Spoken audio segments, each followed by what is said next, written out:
After a 7-year hiatus, Michael Myers returned to the screen in probably the best received entry in the entire franchise besides the original.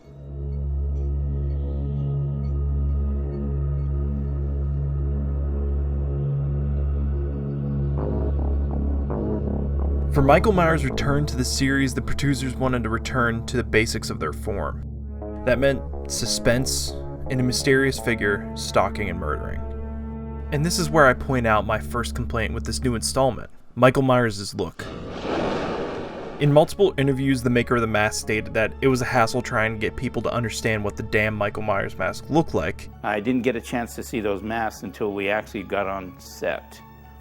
I opened a box and there were 6 of them, and they were pink with white hair.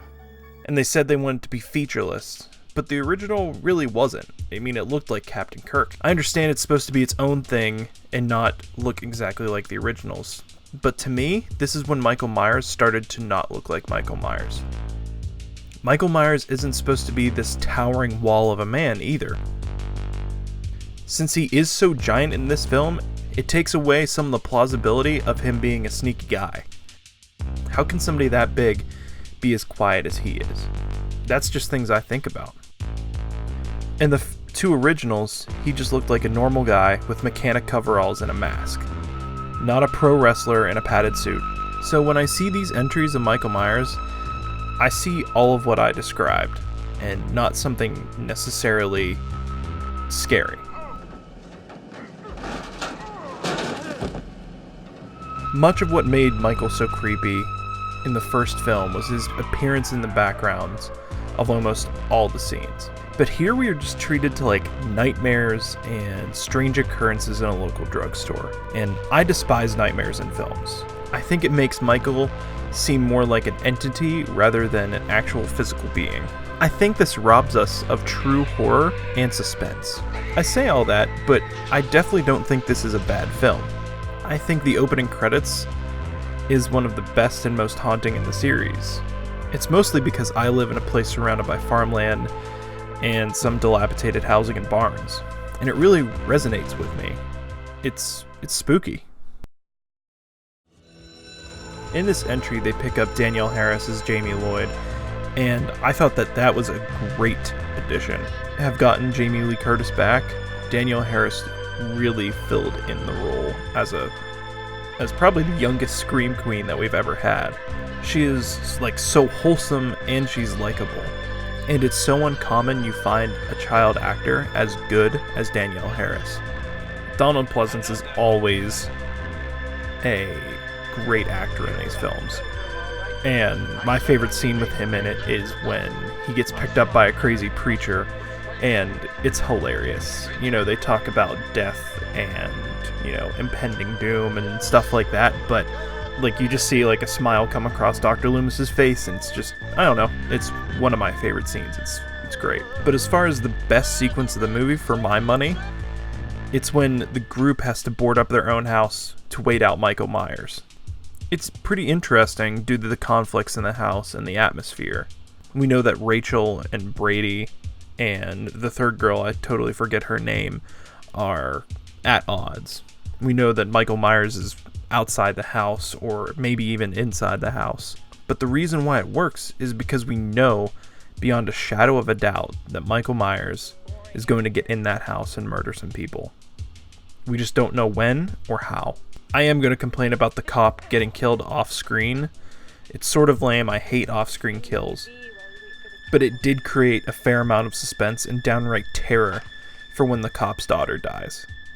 That was a huge surprise to me the first time I watched this movie. This in turn makes us fear for Ellie Cornell's character a lot. Is she gonna die? Where's Michael? He is 100% in this house now, so where the fuck is he? The second to last scene that takes place on the truck is pretty cool too. It definitely feels a bit more big budget and a bit more bombastic than any Halloween film before it. But I think it sets a tone for what the next couple Halloween films are going to be like.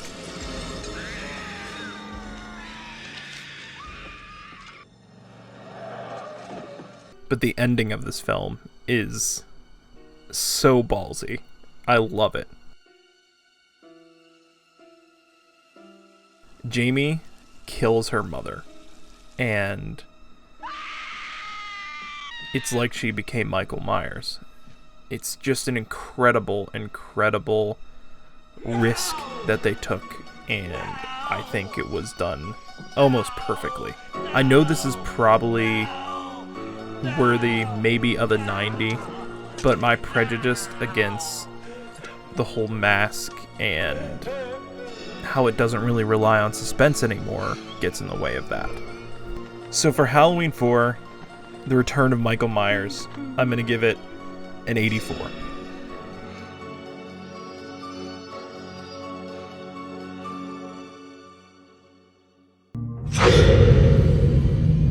Oh wow.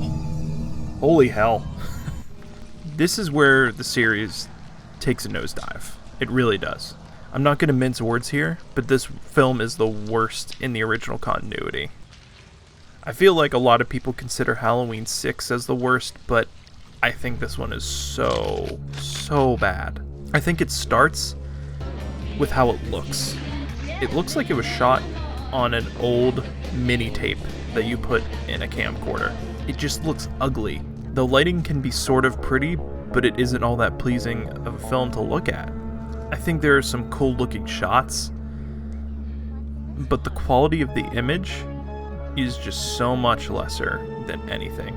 I've been watching it on Blu-ray, and yeah, it looks okay, but 4 and 6, the ones flanking this entry in the series, are leaps and bounds better quality.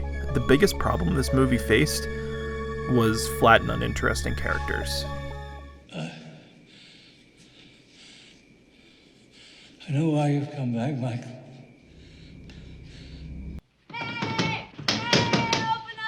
I think the aspect of Halloween 4 that people like the most, and the reason why people like it the most, is due to the likable characters.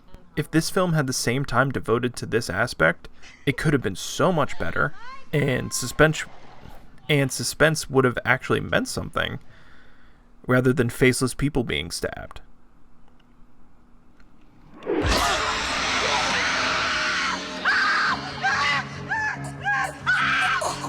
Even Jamie Lloyd, who was amazing in the fourth, was flat and uninteresting.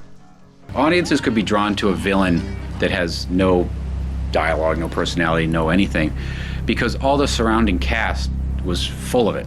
Full of personality, full of everything, full of life, and you're really drawn into, Jamie Lee's character and Donald Pleasance, and you're like really, so you could have this faceless killer, and it was terrifying. But once they started making all the other people faceless too, then you had like faceless victims and faceless killers and faceless movie. That doesn't mean there aren't likable characters, they're just one-dimensional and no real personality. Like the police officer that watches over Jamie was a cool guy, and I felt terrible for him when he was hung out the window, but it really meant nothing. If you do that good and loud, I'll be out here in a flash. You're one brave little girl. Also, speaking of the kills, why do all of them have this ridiculous noise? No!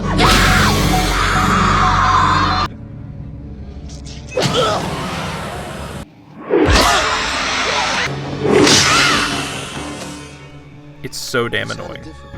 Halloween 5 was also rushed into production immediately after the release of 4 because it was just such a massive hit. The script wasn't even finished before the movie started shooting, and if you know anything about film, that is a recipe for disaster. During principal photography, the director was constantly changing things. He was even adding absolute superfluous characters in the form of the Man in Black, who apparently was just an agent of Michael, always spurring him along and freeing him from custody. It's absolutely ridiculous. I felt like it was just a red herring to keep the audience interested in a mystery, because we know what Michael wanted to do. He just wanted to kill Jamie Lloyd now. There's no mystery behind Michael.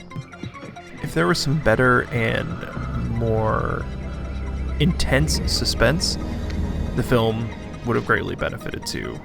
There's some quite tense scenes, but most of the time I believe they show Michael too soon, or too much. Michael always felt like a voyeur in the first two films. He was not always literally right behind somebody or on the approach, but there's just no tension in him showing up, and it's just an oh shit moment. Here's Michael.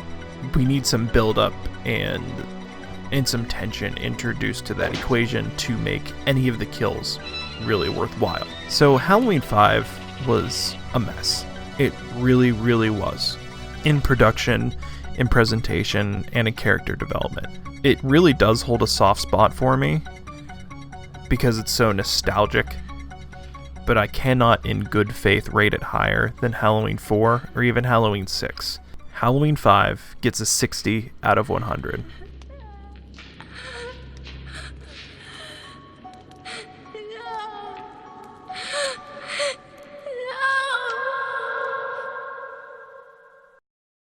After another hiatus, a major studio was brought in to handle the franchise. And this meant whatever film was to be released would be subject to test screenings, studio interference, but would also receive a bigger budget and greater production value. Besides the first film, this entry in the series, to me, has the most interesting development. A review is no place to do this type of analysis, so perhaps I will analyze the producer's cut as well at a later date.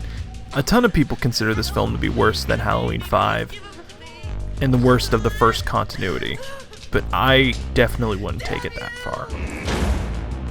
I for one think that this is the first film in the Jamie trilogy that actually starts to encapsulate what was scary about the first two. You see Michael during the day in the Strode house, and it's pretty darn creepy. Tension was ratcheted up there in a slow and steady way, but the problem is that it only really happens once, in the middle of the movie. Now the first whole act of this film is way too long, and there is way too much setup. It feels like they're trying to have this multiple storylines thing happening, but in two of those storylines there's nothing really happening. The only interesting part is with Jamie running away from Michael with her baby.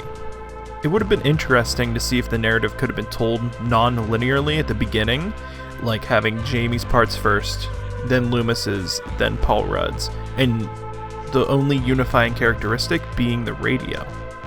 I feel like it would have been paced better that way. But I do really love the radio show. Most of the conversation on the radio are pretty interesting, and they add some atmosphere to the story. It's also a perfect excuse for some exposition. The rest of the film is surprisingly tense. You never know when Michael is going to show up, mostly because there is no reasoning to it. He can be at the house, or at the festival, in the basement, or on the third floor. It's all very confusing. So that has to be an underrated part of the first film in the series. Yes, Michael is mysterious, and you don't know exactly where he is, but it ends up making sense. There's no jumps in logic to where Michael should be. The pace and the scariness of the film wraps up during the last act. There's a shot that totally nails Michael's creepiness, as he just walks right past Tommy and Kara, and it's just chilling to me.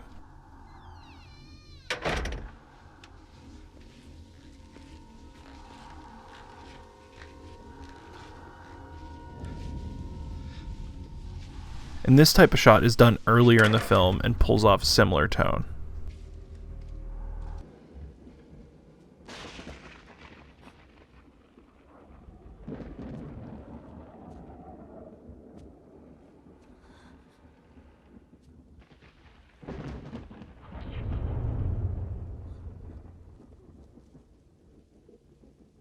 He then massacres a ton of people in the surgery room. It's really psychedelic, a little too flashy, but disturbing all at the same time.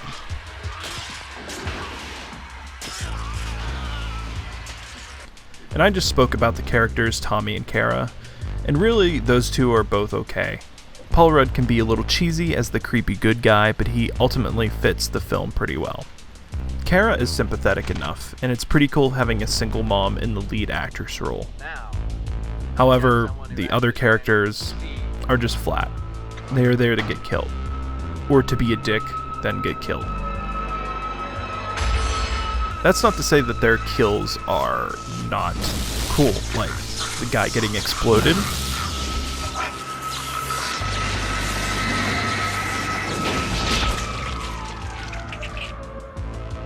Or how they set up Kara's friend's death across the street. I feel like those were done pretty well.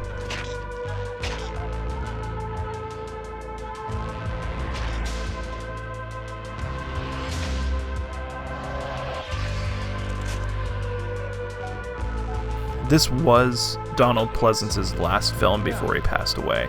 I think it would be a disservice to not mention how great his performance was. I think the producer's cut leaves in a lot of his great acting, and it's a shame that they cut some of it out. Laurie Strode, Jamie's mother, who's babysitting me the night when Tommy died.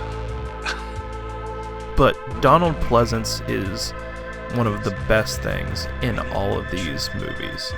He gives it all for all of his scenes, and it's amazing having that great of a catalog. It just sort of sucks that they had to have him die off screen. So Halloween 6 was a really mixed bag. I feel that if there were a bit more love given to it and its final cut, it would have been praised by fans, at least. It's sad that the first Halloween under a big studio was such a critical disaster.